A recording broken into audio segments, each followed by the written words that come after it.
गेल्या भागात आपण पाहिले की केतकी आणि यश दोघे फिरायला जातात. केतकी यश समोर मन हलकं करते. दुसऱ्या दिवशी सकाळी यश तिच्या कानाखाली मारतो. पाचही बोटं गालावर उमटतात. आता पाहू पुढे. यशने पहिल्यांदाच तिच्यावर हात उगारला होता. यश तावातावाने बोलू लागला, हे काय केलंस केतकी? माझ्या शर्टला हा कसला रंग लागला आहे?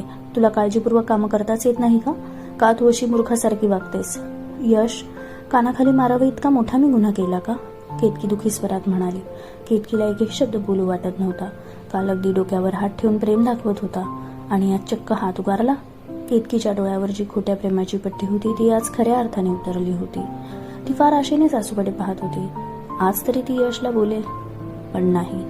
ती काहीच न झाल्याचा आविर्भाव आणून बसली होती. तिला अगदी उचलून फेकल्यासारखे झाले होते. यशवर खूपच राग आला होता. आजही तो तसाच रागाने ऑफिसला निघून गेला. यश बाहेर गेला तशी ती देखील बाहेर पडली.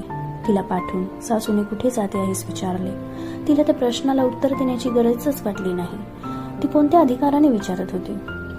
ती भरभर पावले पुढे टाकत निघाली. तिला माहीतच नव्हतं तिची पावले कुठे जात आहेत. बस जमेल तितक्या वेगाने ती चालतच होती. यशची पाची बोटं गालावर उमटली नव्हती, तर ती मनावर उमटली होती. त्या मनावर, ज्या मनाने यशवर मनापासून प्रेम केलं होतं. आजची केतकी वेगळी झाली होती. तिचा स्वाभिमान खऱ्या अर्थाने दुखावला होता. स्वाभिमान दुखावणारा दुसरा तिसरा कोणी नसून तोच यश होता, ज्याच्यासाठी ती जन्मदात्यांना कायमची सोडून आली होती. त्याच्यावर खूप विश्वास ठेवला होता, स्वतःपेक्षाही जास्त. सर्वस्वी त्याचीच झाली होती. एकरूप झाली होती. स्वतःचं वेगळं अस्तित्व होतं हे देखील विसरून गेली होती. ती इंजिनियर झाली होती. चांगल्या पॅकेजची नोकरी होती. यशच्या गोड बोलण्याला भुलली आणि ती नोकरी सोडली. का? तर आईची सेवा करायला. स्वतःच्या अविचारी कृतीचा तिला प्रचंड राग आला होता. तिच्या प्रेमात काय कमी पडलं होतं देवच जाणे. प्रेमाचा वर्षाव करणारा यश असा का वागू लागला होता? मी त्याला अजूनही मूल देऊ शकले नाही म्हणून? तिच्या डोक्यात प्रश्नांची शृंखला सुरू झाली. असं ही सासू किती वेळा म्हणाली होती, आजीचं सुख कधी देताय? त्यावर यश नेहमी निरुत्तर होत असे. माझाच दोष का? तिच्या मनातला दुसरा आवाज आता कठोर होऊन तिच्याशी संवाद साधू लागला. केतकी, तुला मारण्याचा अधिकार त्याला नाही. त्याला काय? कोणालाही नाही. काय गरज आहे तुला हे असं व्याकुळ होऊन जीवन जगायचे? खरं प्रेम केल्याची सजा भोगते आहेस का म्हणून तू इतकी दुबळी झालीस? यशच्या प्रेमाखातर? मला यशच्या मनात प्रेम दिसत नाही. त्याच्या बोलण्यात आणि वागण्यात जमीन आसमानचा फरक आहे. खूप फरक आहे.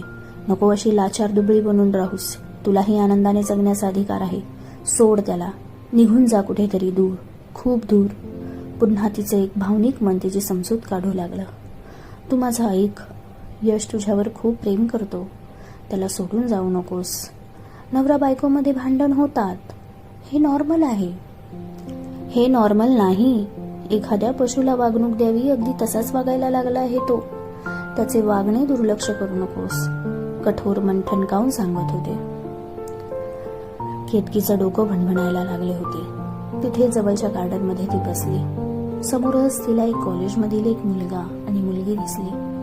त्याने तिच्या खांद्यावर हात ठेवला होता. त्या मुलीमध्ये ती स्वतःचा भूतकाळ पाहत होती. त्या मुलीच्या डोळ्यात खूप सारी स्वप्न होती. केतकी स्वतःला तिच्या शोधू लागली. यश देखील असाच तासनतास तिच्यात हरवून जायचा. ते गुलाबी दिवस आठवून ती सुखावली. पण लगेच तिचा हात गालावर गेला. यशने दिलेली कानाखाली आठवली. हे असं बेइज्जत होण्यासाठी लग्न तर नक्कीच केलं नव्हतं. आज त्याने हद्द पार केली होती. लगाम सुटल्यागत त्याचे वागणं झालं होतं. वरून त्याची आई त्याला सहकार्य करत होती. ती एकटी पडली होती. तिला स्वतःची दया येऊ लागली. काय होती आणि काय झाली? थोडा वेळ तशीच डोळे मिटून पडून राहिली. डोळ्यातून फक्त अश्रुधारा येत होत्या. तोच तिच्या पायाला कोणतरी घट्ट पकडल्याचे जाणवले. तिचे डोळे चमकले. आजचा भाग कसा वाटला कमेंटमध्ये नक्की सांगा आणि पुढील भागासाठी चॅनलला सबस्क्राईब करायला विसरू नका. धन्यवाद.